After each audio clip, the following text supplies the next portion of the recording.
Welcome to Samba Samba. Enjoy the video. You're starting right away.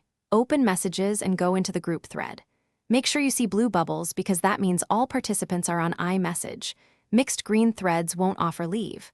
Once in the thread, tap the group name or the avatars at the top to open the group info pane. This pane shows participants, shared content, and the controls you need. If you don't see avatars, swipe down or tap details to reveal the options. Proceed only when the full group info is visible.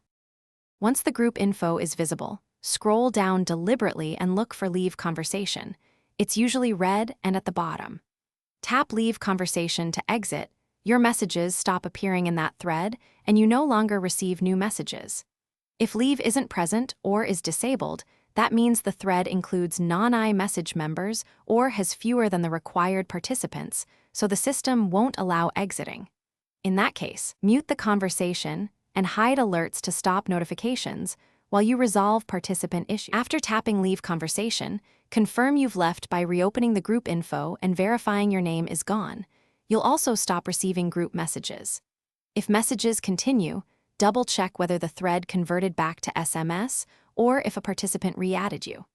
If the Leave option never appeared, ask someone to create a new iMessage group without the unwanted member or request the organizer remove you. As a last resort, mute and archive the thread. That prevents notifications while you pursue a permanent exit. Thanks for watching. Consider subscribing if we helped you.